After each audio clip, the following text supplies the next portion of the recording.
আমাদের মধ্যে অনেকে আছে নিয়ত করে ফেলেছেন একদম নামাজ ইবাদত বন্দেগী আজকে যে প্যাকেট করে ফেলবে, এটা আগামী রোজা আসার আগে কি করবে না, করবে না। মোটামুটি মনে করতেছে এক মাস ইবাদত করলেই সবকিছু ইবাদত শেষ। আসলে কি ইবাদত শেষ নাকি এটা ধারাবাহিকতা রক্ষা করার দরকার আছে না? আমরা এই ধারাবাহিকতা রক্ষা করি না। এবং আগামী কালকে আজকে যারা ইয়াং জেনারেশন, বিশেষ করে যারা সুন্দর পাঞ্জাবি, সুন্দর টুপি, সুন্দর সুন্নতি লেবাস নিয়ে আজকে তারা মসজিদের মধ্যে সবার আগে এসে বসতেছে, কিন্তু দেখা যাবে আগামী কালকে থেকে মসজিদে তাদেরকে আর খুঁজে পাওয়াও যাবে না।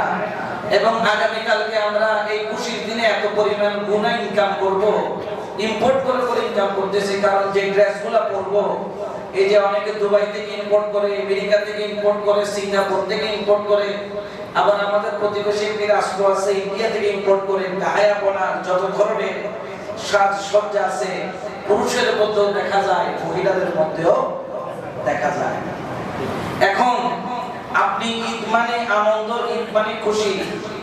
হ্যাঁ, আমাদেরকে হুকুম করেছেন আপনি শুরবি ওয়াবি আলী, তোমরা এই দিনে যত পরিমাণ খাওয়া দাওয়া করো আল্লাহ তোমাদের কাছ থেকে কোনো হিসাব নেবেন না। ঈদের দিন যত খাবেন এটার কোনো হিসাব নাই। শুরবি ওয়াবি আলী, আপনি শরবত পান করেন, আপনি খাওয়া দাওয়া করেন, আপনি পরিবার পরিজন নিয়ে আনন্দ করেন, এটার মধ্যে ইসলাম কোনো ধরনের বাধা দেয় নাই। কিন্তু আপনি বেহায়াপনা করেন, এটার মধ্যে কি আছে? আগামী কালকে সুন্দর করে দেখবেন আমার মা বোনেরা, বিশেষ করে চুলগুলা ছেড়ে দিয়ে একটা কড়া মেকআপ নিয়ে দেখা যাবে যে ঈদের নতুন সাজ পোশাক পরে রোডের মধ্যে বের হয়েছে, পর্দার কোনো খবর নাই। এই জন্য বিশেষ করে আপনাদেরকেও সচেতন হতে হবে। কারণ কারণ পুরুষরা হচ্ছে নারীর উপর ক্ষমতাবান। কারণ আপনার পরিবারকে আপনি যেভাবে চালাবেন আপনার পরিবার সেভাবে চলতে বাধ্য।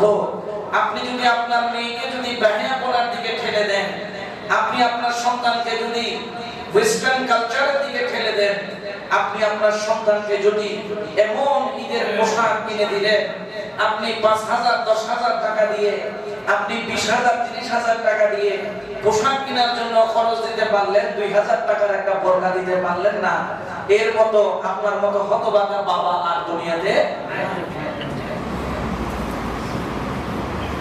আপনাকে অবশ্যই খেয়াল রাখতে হবে আগামী কালকে যে ঈদের নিয়ামত আমরা পাবো, এই নিয়ামত কখন কোন ব্যক্তির জন্য দামি হবে।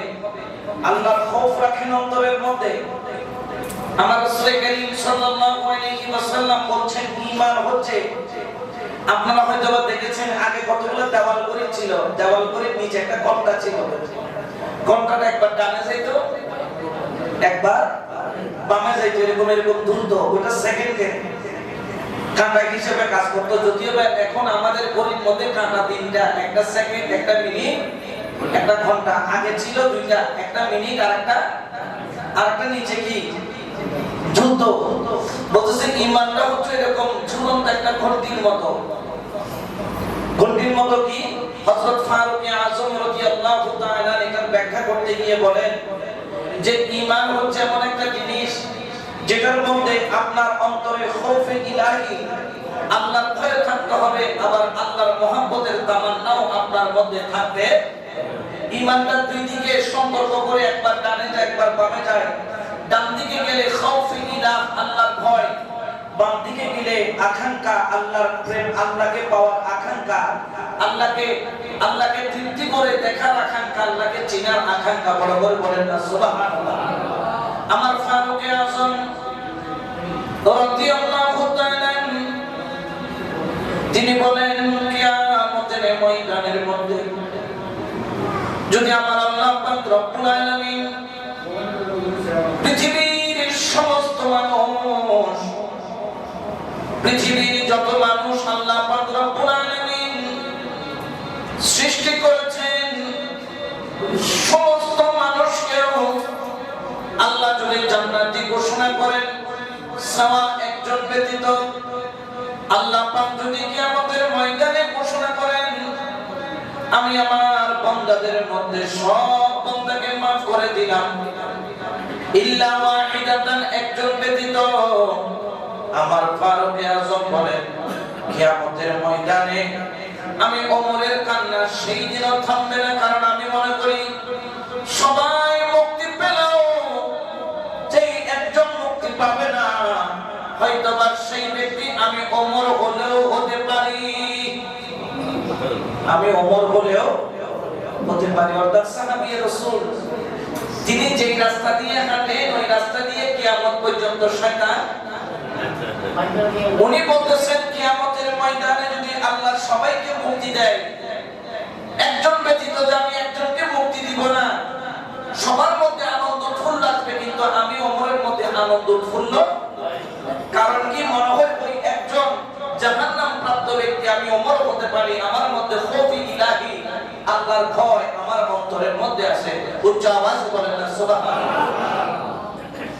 এটা হচ্ছে ইমানের একটি লক্ষণ, যে সব সময় কাকে ভয় করে? আল্লাহকে ভয় করে। আমাদেরকেও আল্লাহকে ভয় করার দরকার আছে। আজকে রমজান শেষ করলাম, আল্লাহর ভয় অন্তর থেকে চলে গেল, এটা হতে পারে না। আমার কথাগুলো অনেকে তিতো লাগতে পারে, কারণ আপনাদের সবার মোটামুটি ঈদের কাপড় চোপড় কিনা কাটা হয়ে গেছে। হুজুর আবার এটা কি ফতোয়া দিচ্ছে, এখন নিজের আকল বলে হুজুরের কথা মানে, কিন্তু কিনে তো ফেলছি। অনেকে আবার বসে বসে হুজুরকে বদদুয়া দিতে পারেন, বদদুয়া দিলেও কিছু করার নাই, দোয়া করলেও আপনার শুকরিয়া আদায় করে শেষ করার কোনো ভাষা নাই। বিশেষ করে আমাদের এই ঈদের দিন দেখা যায় যে আমাদের তরুণ ছেলেরা রাত্রিবেলা পার্টি করে, মাঝে মধ্যে একটু পানি টানিও কিনে বিয়ার টিয়ার খায়, এরকম অনেক আছে না? বলি ঈদের দিন একটু আনন্দ করতেছি, রোডের মাথায় ট্যাক্সের একটা লাগাইয়া, বড় সানগ্লাস একটা লাগাইয়া, মোটামুটি ফার্নিচার পাইপ পায়জামা খুলে নাচতে। এটার নাম আনন্দ? এটার নাম আনন্দ হতে পারে না। আনন্দ কোনটা? আনন্দ হচ্ছে রাসূলের পাক বলেছেন ঈদের দিন তোমরা আনন্দ কিভাবে করবা। ঈদের দিনের কিছু ভালো কর্ম আছে, যেমন এক নাম্বার, ভোরে ভোরে ফজরের আযানের আগে আপনি ঘুম থেকে ওঠা, আপনি সুন্দর করে নিজেকে পরিষ্কার পরিচ্ছন্ন করা, হাতের নখগুলা কাটা, আপনার জেরে নাও নাভির নিচে গোবরের নিচে পরিষ্কার করা, আপনাকে পোশাকের মধ্যে যেটা আপনার কাছে সুন্দর পোশাক সেই পোশাকটা পরিধান করা, ফজরের নামাজ বা জামাত আদায় করা, মিসওয়াক করা, এরপরে ঈদের জামাতের জন্য অপেক্ষা করা, ঈদের জামাতে আসার আগে কিছু মিষ্টান্ন খেয়ে আসা। আমার রাসূল পাক সাল্লাল্লাহু আলাইহি ওয়াসাল্লাম যখন বেশিরভাগ সময় খেজুর খেতেন, কিন্তু রাসূলের পাকের সুন্নাত হচ্ছে গিয়ে ভেজর খেতেন, হয় 3টা না হয় 5টা না হলে 7টা। আপনি চাইলে সুন্নাতটা পালন করে আসতে পারেন, এটা রাসূলের পাকের সুন্নাত। ঈদুল ফিতরে আপনি আসার আগে কিছু মিষ্টান্ন খেয়ে আসা, এবং ঈদুল আযহার মধ্যে আপনি অর্ধ রোজা রেখে আসা। গরুর গলায় যতক্ষণ ছুরি দিবে না ততক্ষণ কোনো পানাহার করবেন ঈদুল আযহা। আর ঈদুল ফিতরের মধ্যে আপনি মিষ্টান্ন খেয়ে আসবেন, তাকবীর পড়বেন, এক রাস্তা দিয়ে ঈদগাহে আসবেন আর এক রাস্তা দিয়ে যাবেন। কারণ কি? যাতে এক রাস্তা দিয়ে আসলে আপনার চাচা একটার সাথে দেখা হবে, যাওয়ার সময় আপনার জ্যাঠার সাথে দেখা হবে। এক রাস্তা দিয়ে একই মানুষ চলে, আর এক রাস্তা দিয়ে আরেক ধরনের মানুষ চলে, যাতে দুনো দিকের মানুষের সাথে আপনার একটা কি হয়। এটাই হচ্ছে ঈদকে ভাগাভাগি করে নেওয়া, আনন্দ উৎসবকে একে অপরের সাথে সালাম বিনিময় করা। আবার অনেকে আছেন ভাইয়ের সাথে ভাই কথা বলে না, ইনশাআল্লাহ আগামীকাল বসে কথা বলবেন, এরকম অনেক আছে না?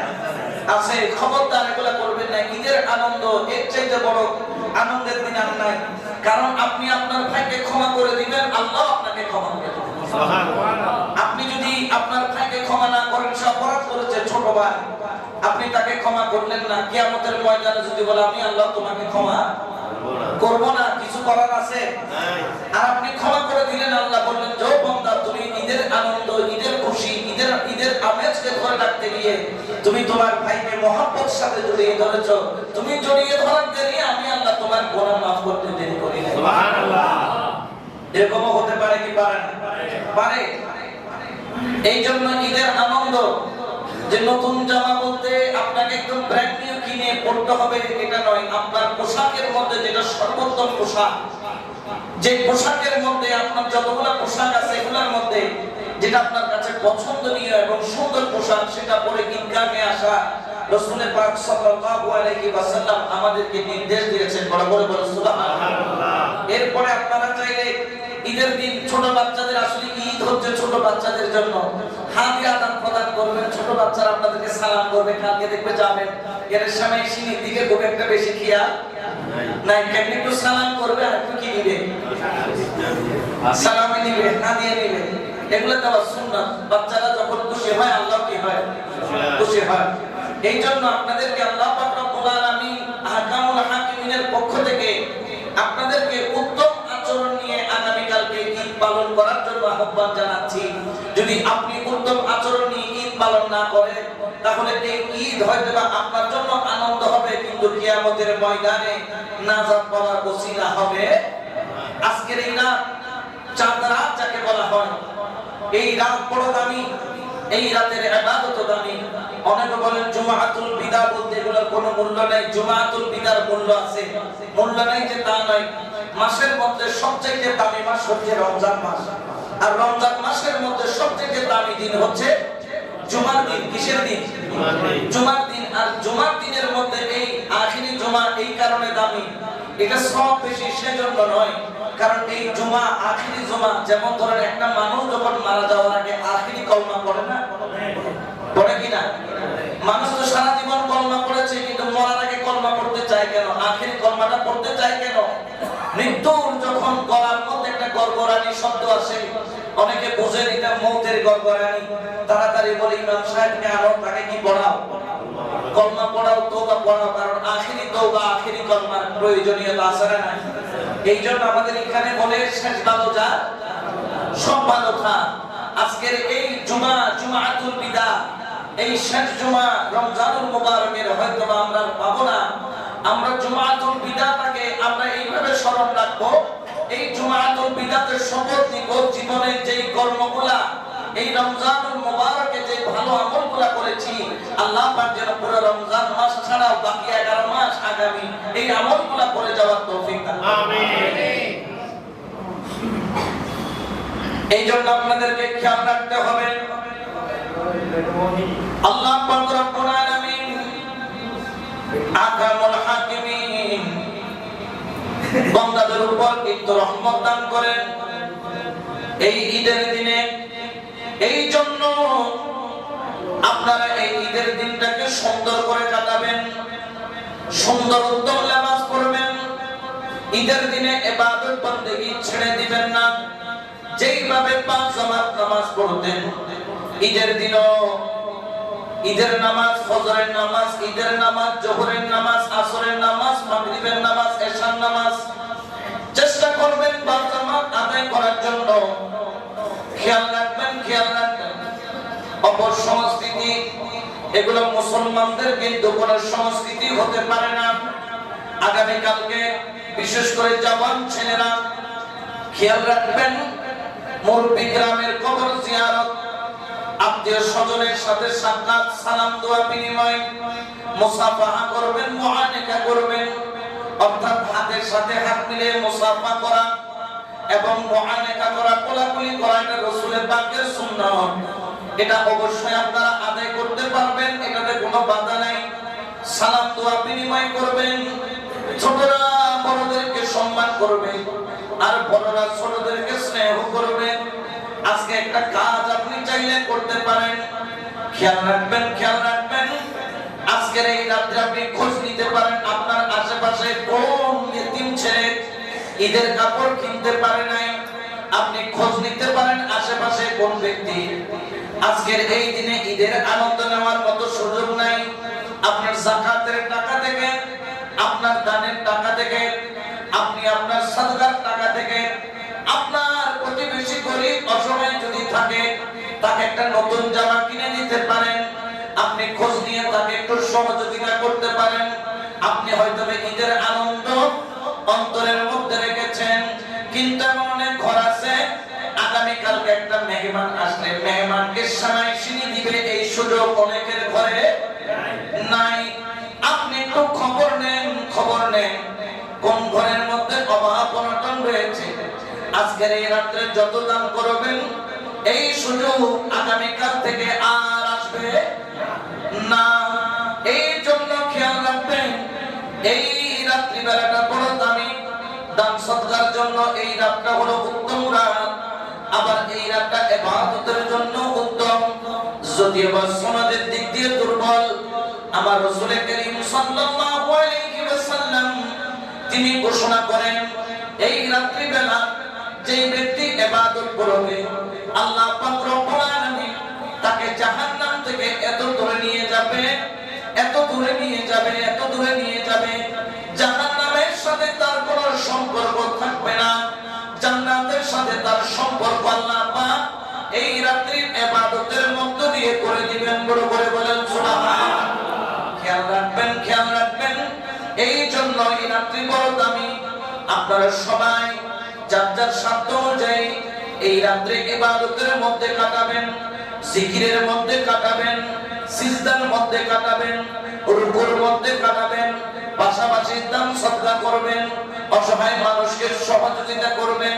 খেয়াল রাখেন ইসলামের দ্বিতীয় খলিফা হযরত ফারুক আযম রাদিয়াল্লাহু তাআলা যখন তিনি ইসলামের খেলাফতের দায়িত্ব পালন করছেন, এই রকম এক চাঁদ রাত্রে ঈদের আগের দিন ঘরের মধ্যে গেলেন, বিবি সাহেবানি কেঁদে দিয়ে বললেন, ও আমার স্বামী, আপনি হচ্ছেন অর্ধ পৃথিবীর শাসন করেন, 22 লক্ষ মুরাব্বা মাইল হিসাব করলে অর্ধ পৃথিবী হয়, আপনি অর্ধ পৃথিবীর দায়িত্ব আল্লাহ আপনার কাঁধে দিয়েছেন, তবে আপনার ঘরের দায়িত্ব আপনার কাঁধে আছে।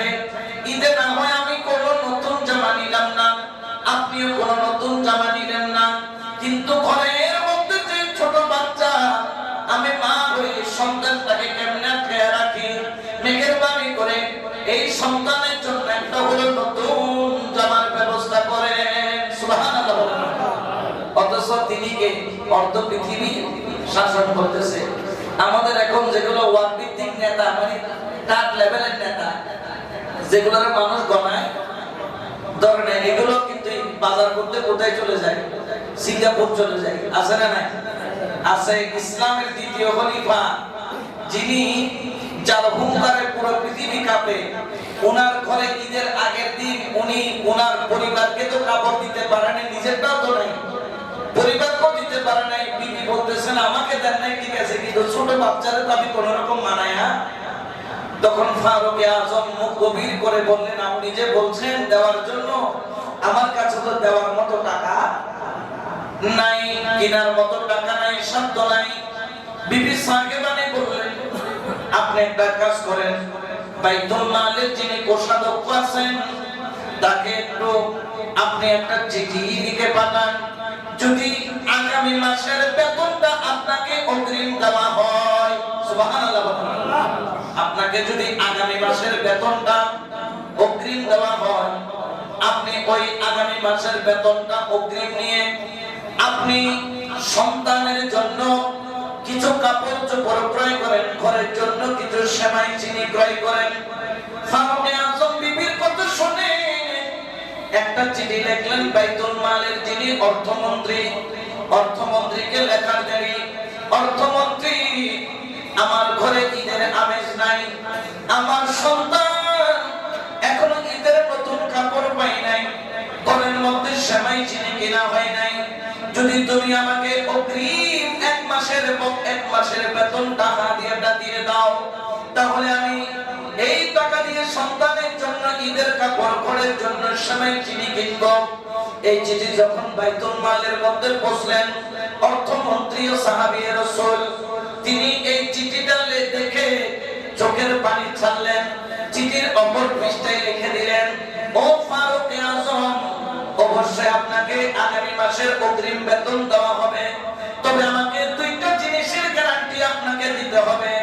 এক নাম্বার হলো আগামী মাস পর্যন্ত আপনি যে বেঁচে থাকবেন সেটার গ্যারান্টি যদি দিতে পারেন। দুই নম্বর হলো আগামী মাস পর্যন্ত আপনি খলিফা থাকবেন সেই গ্যারান্টি যদি দিতে পারেন। আমি অর্থমন্ত্রী আপনার দরবারে আপনার কাছে আমি হাত দিয়ে নিয়ে নিজেই চলে আসবো। এই চিঠি যখন লিখে দিল, আমাদের প্রধানমন্ত্রীকে যদি এরকম চিঠি লিখে অর্থমন্ত্রীর চাকরি থাকবে, পরের দিন বলবে যে এটারে কানে ধরে কি করো, নামাই দাও। কি বলে, আমার কলমের গোছায় হাজার হাজার কোটি টাকা এখান থেকে সুইস ব্যাংকে চলে যায়, আর এক মাসের বেতন দিতে পারতেছে না। আমার ফারুক আযম রাদিয়াল্লাহু তাআলা এই চিঠি যখন পাইল, চোখের পানি ছেড়ে দিল, আল্লাহর কাছে শুকর আদায় করলাম। আল্লাহ, আজকে যদি আমি অগ্রিম বেতন নিয়ে মারা যাইতাম, তাহলে এই টাকার দায় আমার কাঁধের উপর থাকতো। ইয়া আল্লাহ, আমি এক মাস পর্যন্ত খলিফা থাকবো কিনা সেটার গ্যারান্টি আমার নাই। আল্লাহ, তোমার কাছে শুকর আদায় করি, তুমি আমাকে এইরকম একজন ইনসাফওয়ালা অর্থমন্ত্রী দান করেছো। বড় করে বলেন সুবহানাল্লাহ। ওই ঈদে ফারুক আযম ওনার সন্তানদেরকে নিয়ে পুরান কাপড় দিয়ে কি করেছেন, ঈদ করেছেন। তো এই বানার এখানে ইমামে হোসেনকে নিয়ে ঈদের ময়দানের দিকে যায়।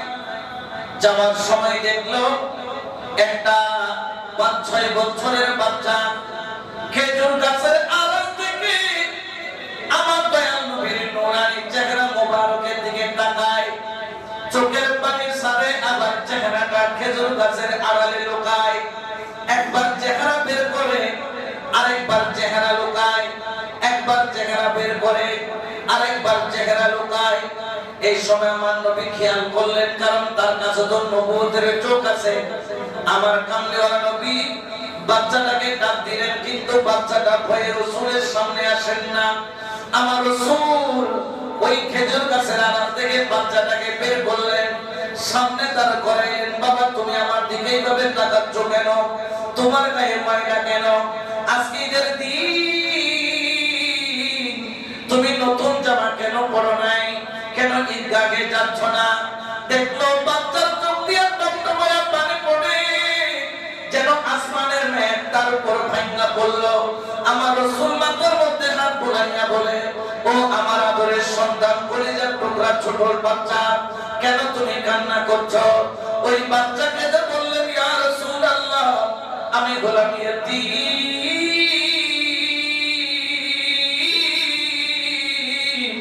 আজকে যদি আমার বাবা থাকতো, আপনি যেরকম হাসান হোসেনকে হাতে ধরে নিয়ে যাচ্ছেন ঈদের ময়দানে, আমাকেও আমার আব্বা আমাকে হাতে ধরে ঈদের ময়দানে নিয়ে যেত।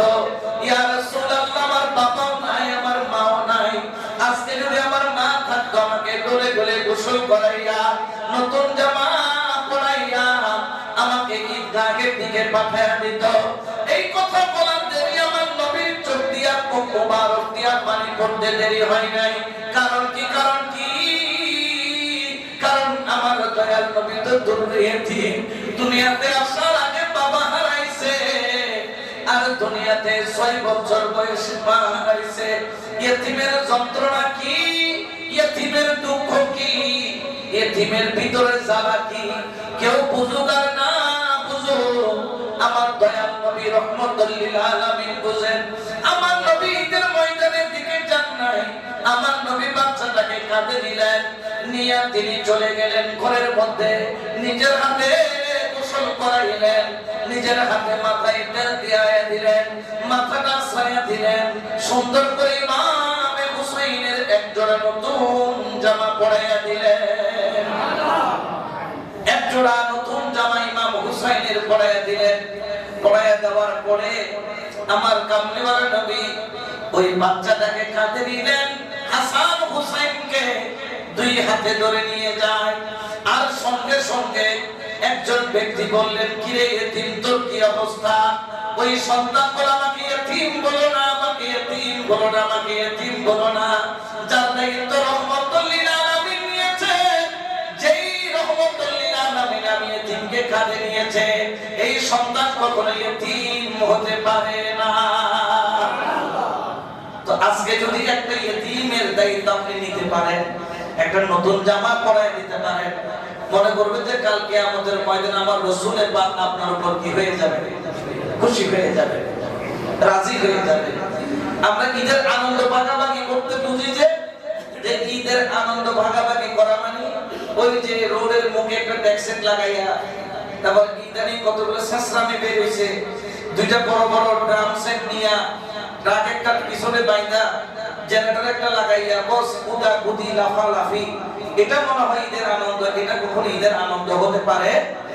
আবার ঈদের আনন্দ করতে গিয়ে অনেকে কক্সবাজার চলে যায়, বিশের মধ্যে দুই সাইড লোক খাইয়া পড়া থাকে, এগুলা মনে হয় ঈদের আনন্দ। ঈদের আনন্দ এটা নয়। ঈদের আনন্দ হচ্ছে আজকে ইয়েতিম বাচ্চাকে আপনি একটা নতুন জামা কিনে দেন, এটাই হলো ঈদের আনন্দ। একজন অসহায় যার ঘরের মধ্যে কোনো খাবার নাই, আপনি তাকে 1 কেজি সেমাই, 1 কেজি নুডলস, কিছু চিনি, কিছু খাদ্যদ্রব্য আপনি তাকে দিয়ে দেন, এটাই হলো ঈদের আনন্দ। প্রকৃত ঈদের আনন্দ হলো এটাই। উচ্চ আওয়াজ বলেন সুবহানাল্লাহ। এই জন্য আপনারা খেয়াল রাখবেন, কারণ আমরা যদি ভুল পথে না যাই, আমাদের জাতি জাতি ভুল, আমাদের রাহবার তো খুব কম। কারণ আজকে বিশ্বের মুসলমান, আজকে আমরা মুসলমান হিসাবে আমরা গর্ববোধ করি, কিন্তু মাঝে মধ্যে লজ্জাও লাগে। আমাদের লজ্জা লাগে, কারণ কি জানেন, আমরা যেগুলোকে আমাদের ক্যাবলা ভূমি মনে করি, এগুলো সব হচ্ছে আমেরিকা ইহুদির দালাল। আমেরিকা ইহুদির দালাল। তারা আমেরিকা ইহুদির দালালি করতে করতে দুবাই শহরে গেলে, আমি একজনকে বললাম তুমি কেমন আছো, বলে হুজুর এই দুবাই শহরে ঈমান রক্ষা করা এত বাজে অবস্থা। কারণ ওয়েস্টার্ন কালচার এমন ভাবে ঢুকে গিয়েছে, এই তুলনায় আমরা বাংলাদেশের মানুষ আল্লাহর কাছে শুকর আদায় করে শেষ করা যাবে না। খালি জুব্বার মাথার উপর একটা টিকলি ভরে থাকলে আপনি এদেরকে একদম আরবি আরবি বলে সম্মান করার কিছু নাই। আজকে দেখেন তারা কি অবস্থায় আছে, আজকে তাদের উপরও আজকে গজব আসতেছে। কারণ কি? কারণ যেই জাতি চেষ্টা করে না, সেই জাতিকে আল্লাহ কখনো সফলতা দেয় না। আমরা বরবাদ যাতে হয়ে না যায়, আমাদের ভবিষ্যৎ যাতে বরবাদ হয়ে না যায়, আমাদের আগামী প্রজন্মকে আমরা ইসলাম শিক্ষা যদি দিতে না পারি, প্রকৃতপক্ষে এগুলো বরবাদ হয়ে যাবে। আর আমাদের উপর এত গজব কেন আসে? আগে খেয়াল করছেন, আমার যারা মুরব্বি কেন আছে, জ্বর উঠলে একটা প্যারাসিটামল খাইলে জ্বর কি হয়ে যেত, ভালো হয়ে যেত না? একটা প্যারাসিটামল, বেশি খাওয়া লাগে না, তখন একটা প্যারাসিটামলের দাম ছিল 4 আনা। একটা প্যারাসিটামল খাইলে ভালো। এখন প্যারাসিটামলের যদি পুরো গোডাউনে গিলে ফেলি, কি হয় না? ভালো হয় না, অ্যান্টিবায়োটিক লাগে। সামান্য জ্বরের জন্য অ্যান্টিবায়োটিক ছাড়া আমরা সুস্থ। এগুলো আল্লাহর গজব না? এগুলো আল্লাহর গজব। কারণ কি? আপনি অপরাধ করেন না, কিন্তু জাতির মধ্যে যখন অপরাধ বেড়ে যায়, যখন গজব আল্লাহ দেয়, তখন কি একজনকে দেয় না, সবাইকে। বন্যা যখন হয়, দেখেন এটা কাফেরের ঘর, এটা মুশরিকের ঘর, এটা বেঈমানের ঘর। বন্যা যখন হয়, কাফের মুশরিকের ঘর ডুবে যায়, আল্লাহর ঘর ডুবে যায়। গজব যখন আসে এরকমই হয়। হাদিস শরীফের মধ্যে আছে, وعن جرير ابن عبد الله رضي الله تعالى قال سمعت رسول الله صلى الله عليه وسلم يقول ما من رجل يكون في قوم يعمل فيه بالمعاصي।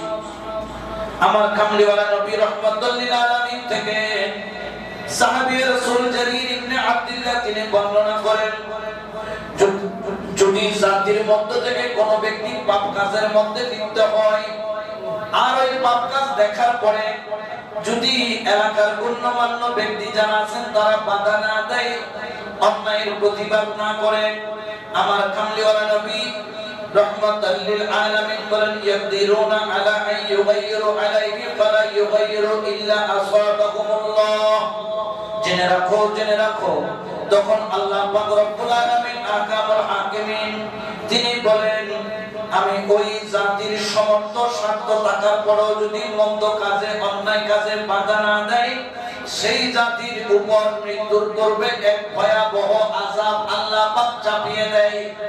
যদি কওম ভুল পথে যাচ্ছে, আমার ইয়াং জেনারেশন ভুল পথে যাচ্ছে, আমি খতিব হয়ে যদি ভুল পথে বাধা না দেই, সংশোধন করার চেষ্টা না করি, আমি আমার মুসল্লিদেরকে সতর্ক না করি, আমার আল্লাহ বলছেন, এই মাওলানা তুমি মরার আগে আমি তোমার জাতির উপর, তোমার মুসল্লির উপর, মানব জাতির উপর আমার গজবকে এমন ভাবে পাঠিয়ে দিব, ওই গজব পাইকারি ধরে সবার উপর পড়া আরম্ভ হবে।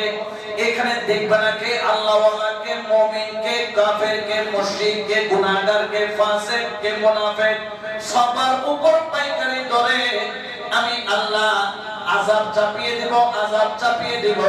আগে যেটা প্যারাসিটামল খাইলে ভালো হয়ে যেত, এখন 7 দিনে অ্যান্টিবায়োটিক খাইলে সুস্থ হইতে কিয়ামত হয়। 10 বছর পরে দেখবেন অ্যান্টিবায়োটিক খাবেন কিন্তু অসুখ আর যাবে। এই জন্য আপনারা যারা এলাকার মুরব্বী আছেন, পাড়ার মহল্লার সরদার আছেন, আপনাদেরও কিছু দায়িত্ব আছে। আপনার এলাকার যুবকরা কিভাবে চলতেছে এটা আপনার দেখার দায়িত্ব আছে। আপনার এলাকার যুবকরা কোনো ভুল পথে চলতেছে কিনা এটা আপনি চোখ বন্ধ করে যদি দেখেন যে না নষ্ট হইতে ফোয়াতে নষ্ট হইয়া কি আর কত ঠিক আছে, আমারটা তো ভালো আছে, নষ্ট হইলে ওটা হইল না। এলাকার কিছু গণ্যমান্য ব্যক্তির দায়িত্ব আছে, সমাজটাকে কিভাবে পরিচালনা করবে, সমাজটা কিভাবে চললে সুন্দর চলবে, এটা এলাকার মুরব্বিদের দায়িত্ব। এই জন্য আল্লাহ পাক আমাদেরকে বলতেছেন, পবিত্র কোরআনে ঘোষণা করে দিয়েছেন যে কি করে তা'মুরুনা বিল মা'রুফ ওয়া তানহাউনা আনিল মুনকার, তোমরা সৎ কাজের মধ্যে উৎসাহিত করো, মন্দ কাজে কি করো, বাধা দাও। এখন আমরা সৎ কাজে উৎসাহিত করতে মানুষকে খুব একটা দেখা যায় না, মন্দ কাজে আরে মানুষের সামনে মানুষ মারার করে বলতেছে। আমাদের দেশে এরকম হইছে না, মানুষ ভিডিও করতেছে কত বড় বাড়ি, অধপতন, এই জাতির অধপতন হয়েছে, সে ভিডিও করতেছে কিন্তু তাকে বাঁচানোর জন্য যাচ্ছে না, তাকে বাঁচানোর জন্য যাচ্ছে না, ভিডিও করতে রাজি আছে, বাঁচানোর জন্য যাইতে পারতেছে না। এই হচ্ছে এই জাতির অবক্ষয়ের কয়েকটি কারণের মধ্যে একটি কারণ। এই জন্য হাজারানে মজলিস আপনাদের কাছে বিনীত অনুরোধ থাকবে, আমাদের ঘরে মা বোনেরা আছে, এগুলো হচ্ছে আমরা যারা পুরুষ বা আমরা যারা এলাকার বা আমরা যারা পরিবারের কর্তা, আমার পরিবারের মধ্যে আমার বাবা কর্তা, আপনার পরিবারের মধ্যে আপনি কর্তা বা আপনার বাবা কর্তা, প্রত্যেকের দায়িত্ব আপনার সন্তান আগামীকালকে কি লেবাস পরবে, এটা কি সুন্নতি লেবাস হলো কিনা এটা আপনার দেখার দরকার আছে না? অবশ্যই আছে, অবশ্যই আছে। কারণ আল্লাহ রাসূল যখন মেরাজের রাতে জান্নাত জাহান্নাম দেখে আসছেন, তিনি বলতেছেন আমি অধিকাংশ নারীকে দেখছি কোথায়, জাহান্নামে। কারণ কি, এক নাম্বার হচ্ছে গিয়ে তারা তাদের চুলকে খোলা রাখে, তাদের চুলকে কি রাখে, খোলা রাখে। দ্বিতীয় নম্বর কারণ হচ্ছে তারা তাদের স্বামীকে সব সময় বিসর্জন করে। দেখবেন আমাদের মা বোনদের, কিছু মা বোনদের অভ্যাস, ঘরে বাজার সদাই ঠিক থাকলে সবকিছু ঠিক আছে, একটু বাজার সদাই যদি লুজ হয় মোটামুটি ঘরের দুয়ারে যায় নামাজ একটা বিছাইয়া জামাইরে পারে না যে এখন কবরে কি করতে, এই মুহূর্তে কবরে ঢুকাই দিতে জান নেমে নমরের কা ঈদের জ্বালায় যায় না আছে। এরকম অনেক মা বোন আছে, মানে বসে বসে কি দেয়, বদদুয়া দেয়, পান থেকে চুল কুশলে কহর দেয়, জহর দেয়, মানে তোমার উপর আল্লাহ লানত করুক, আল্লাহর গজব করুক তোমার উপর, এরকম বলে। স্ত্রী কখনো স্বামীকে এই ধরনের কহর গজব দিতে পারে? আল্লাহর কাছে দোয়া করব, আল্লাহ সে ভুল পথে চলতেছে, তাকে তুমি সৎ পথে চলার তৌফিক দান করো। তো আমার রাসূল পাক বলতেছেন, মেরাজের রাতে আমি দেখছি অধিকাংশ নারী জাহান্নামী। তার দুইটা কারণ, একটা কারণ হচ্ছে তার বেহায়াপনা আসে, পর্দা করে চলে না। এখন তো পর্দা তো চুল তো খোলা রাখে, যে মেকআপ করে। মাঝে মধ্যে আমরা যখন রাত্রিবেলা মাহফিল করে যাই, রোডের মধ্যে কি ভয় পেয়ে, এগুলো কি মানুষ না ভূত? কারণ মেয়েদের অনুষ্ঠান করে রাত্রিবেলা শাড়ি টাড়ি পইরা মেকআপ তো করা, মেকআপ দেখতে ভয় লাগে। এই যেগুলো আপনারা বাধা দেন না, আপনারা এগুলোতে নিষেধ করেন, এটার জন্য আপনিও কি হবেন, গুনাহগার হবেন। এই জন্য আগামীকালকে যাতে আমাদের ইয়াং জেনারেশন, আমাদের মুরব্বী, আমাদের মা বোনেরা ঈদের আনন্দ অবশ্যই নেবে, তবে সেটা পর্দার বাইরে নয়, পর্দার ভিতরে। আপনি আপনার মেয়ে কি পোশাক কিনেছে, আপনার ছেলে কোন ধরনের পোশাক কিনেছে আপনার দেখার দরকার আছে না? আপনার ছেলে জিন্সের প্যান্ট কিনছে, একটা দেখলাম যে জিন্সের প্যান্ট পরছে, জিন্সের প্যান্টটা ঢুকে দিয়েছে জুতার নিচে, কিসের নিচে, স্যান্ডেল পরছে না, স্যান্ডেলের জিন্সের প্যান্ট এত লম্বা, এটা আরো টাইনা লম্বা কইরা এটা পায়ের নিচে জুতার নিচে ঢুকাই দিয়েছে। কিন্তু আমরা হাদিস শরীফের মধ্যে পাই যে টাকনুগিরার নিচে যদি পায়জামা পরে ওই জায়গাটা কোথায় যাবে, জাহান্নামে, আগুনে জ্বালাবেন আল্লাহ। এখন আপনার ছেলে এই ধরনের জামা কিনলো, আপনি বাধা দিলেন না, বা আপনি জিজ্ঞেস করলেন বাবা তুমি এটা কিনিও না, এই ধরনের কাপড় পরিও না। এরপরে তো এখন যত ফাটাই দিবে তত দাম বেশি। প্যান্ট কিনছে, সামনে ফাটা, হাঁটুতে ফাটা, রানে ফাটা, ফুটোতে ফাটা, মানে এত ফাটা, এই ফাটার জন্য এটার দাম আরো বেশি। আমার দিন বাঙালি জাতের হোয়ালো ফাটা, এগুলা কখনো কালচার হতে পারে না, এগুলা কখনো কালচার হতে পারে না। ফাটা সিরা এগুলা কেন? আপনি সুন্দর অবশ্যই আবার প্যান্ট পরেন, শার্ট পরেন, অসুবিধা নাই। আপনি টি শার্ট পরেন, আপনি গেঞ্জি পরেন, ইসলামে যেটা বাধা দেয় নাই। তবে আপনাকে শরীয়তের কিছু নিয়ম কানুন তো মেনে চলতে হবে, কারণ আপনার একটা পরিচয় আছে। আপনার পরিচয় আপনি যে মুসলমান, আবার আপনাকে দিন শেষে কোথায় যেতে হবে? কবরে। কুল্লু নাফসিন যাকিকাতুল মাউত। এইজন্য আপনাদের খিদমতে আরজ থাকবে, আপনারা নিজের প্রস্তুতি নেবেন। আজকে রাতটা ইবাদতের মধ্যে কাটাবেন। আজকে রাতে বেশি বেশি আমল করবেন, কারণ আজকে রাতে দোয়া করলে আল্লাহর দরবারে কি হয়? কবুল হয়। কি হয়? কবুল হয়। আজকে রাতে যারা ইবাদত করবে, আল্লাহ তাকে জাহান্নাম থেকে দূরে রাখবে, অর্থাৎ তাকে জান্নাতের করিব করবে। এই রাতে আপনারা চাঁদ দেখবেন, আল্লাহর কাছে হাত তুলে মুনাজাত দোয়া করবেন। এরপরে আগামী কালকে ঈদের নামাজের জন্য প্রস্তুতি নেবেন। কিভাবে প্রস্তুতি নেবেন? শুধু ঈদের নামাজ পড়বেন, ফজরের নামাজ পড়ার দরকার আছে না? ফজরের নামাজ না পড়ে অনেকে ঈদগাহে চলে আসে না নাই? আগামী কালকে আপনাদের প্রথম কাজ হচ্ছে আপনারা ভোরে ভোরে উঠবেন, সুযোগ হলে তাহাজ্জুদ পড়বেন। কারণ অভ্যাস আছে না নাই? কারণ রমজান মাসে উঠছেন না, অভ্যাস আছে না? তাহাজ্জুদ পড়বেন। এরপরে আপনি ফজরের নামাজ আদায় করবেন বা জামাত, মিসওয়াক করবেন। মিসওয়াক করা সুন্নাত। আপনার নখ কাটবেন। কি কাটবেন? নখ, হাতের বাইরের নখ কাটবেন। আপনার যদি অবাঞ্ছিত নখ থাকে সেগুলো কেটে ফেলবেন। জেনে নাম পরিষ্কার করবেন। এরপরে আপনি ঈদের জন্য নতুন যেটা পোশাক আপনি নির্ধারণ করেছেন, সেই পোশাকটা আপনি নেবেন এবং এই পোশাকটা আপনি সুন্দর করে পরিধান করবেন। পরিধান করে আতর খুশবু লাগাবেন। আতর লাগানো এটা আমার রাসূলের পাক সাল্লাল্লাহু আলাইহি ওয়াসাল্লাম এটা বেশি বেশি বেশি বেশি পছন্দ করতেন। এই জন্য আপনারা চেষ্টা করবেন যে আপনারা গোসল গাসল করে সুমঞ্জিলা দিয়ে সুন্দর করে নতুন পোশাক পরে আপনারা চেষ্টা করবেন একটু রাসূলের পাকের সুন্নাত খেজুর, খুরমা যাকে বলা হয়, খেজুর খাবেন। তবে আমার রাসূলের পাক ভেজর ভাবে খেতেন। 3টা 5টা 7টা আপনি ভেজর ভাবে খাওয়ার চেষ্টা করবেন। যদি খেজুর না থাকে যে কোনো মিষ্টান্ন, সেমাই হোক, চিনি হোক, যেটা আপনার তৌফিকে কোলায়, আপনি সেটা আপনি কি করবেন? আপনি খাবেন। এবং আপনারা আসার সময় ঈদগাহে এক রাস্তা দিয়ে আসবেন, তাকবীর পড়তে পড়তে আসবেন। তাকবীর পড়তে পড়তে আসবেন। ছোট ছোট করে তাকবীর পড়বেন বা মনে মনে করে তাকবীর পড়বেন। তাকবীর পড়তে পড়তে আপনি এক রাস্তা দিয়ে আসবেন এবং ঈদগাহে এসে নিচু শব্দে, মানে এখানে আসে অনেকে দেখা যায় যে ঈদের নামাজের সময় মোটামুটি গল্প মসজিদে কি হয়ে যায়, শুরু হয়ে যায়। মানে সেটা হয়তো কল্পনানি আরম্ভ হয়ে যায়। মানে একে অপরের সাথে শুধু গল্প গুজব ঈদের দিন শুরু করে দেয় মসজিদের ভিতরে। খবরদার, এখানে মসজিদ এটা হচ্ছে কার ঘর? আল্লাহর ঘর। এখানে যদি আপনি দুনিয়াবি আলোচনা করেন, আপনার একদিনের আলোচনা বা এক মুহূর্তের আলোচনা, আপনার 40 বছরের ইবাদত কি হয়ে যাবে? নষ্ট হয়ে যাবে। অনেকে সেটা বুঝেন না যে মসজিদে আপনি একটা গল্প করার জায়গা নয়, এটা ইবাদত করার জায়গা। খালি মসজিদ হলো আপনি কথা বলবেন, আপনি নাই, কিন্তু মসজিদ কখনো খালি থাকে না। আল্লাহর ঘরের মসজিদের মধ্যে আল্লাহর রহমতের ফেরেশতারা ইবাদত করে। সুবহানাল্লাহ। আল্লাহর রহমতের ফেরেশতারা কি করে? ইবাদত করে। এইজন্য মসজিদের মধ্যে দুনিয়াবি কথা বলবেন নিচু শব্দে এসে আপনি ঈদগাহের মধ্যে বা যেখানে ঈদের জামাত হবে সেখানে আপনি বসে পড়বেন এবং নিচু শব্দে সময় থাকলে মনে মনে তাকবীর পড়বেন। কারোর সাথে কথা বলার দরকার নাই। এরপরে আপনি নামাজের আগে ফিতরা আদায় করে দিবেন। আমি যে ফিতরার একটা আলোচনা করেছি, আপনারা জানেন সর্বনিম্ন ফিতরা হচ্ছে 110 টাকা। ঈদের জামাতের আগে অবশ্যই কি আদায় করবেন? ফিতরা আদায় করবেন। যদি আপনি শক্তি সামর্থ্যবান হন, ঈদের জামাতের পরে ফিতরা আদায় করেন, এটা ফিতরা হবে না, এটা কি হবে? যে সদকা হবে, কিন্তু ফিতরা হবে না। এটা আপনার স্বাভাবিক দাম, সদকা হবে, ফিতরা হবে না। এই জন্য ঈদের জামাতে আসার আগে ফিতরা দিয়ে দিবেন। আজকে দিয়ে দেন, কোনো অসুবিধা নাই। রাসূল পাকের সাহাবীরা ঈদের 2 দিন আগেও কি দিতেন?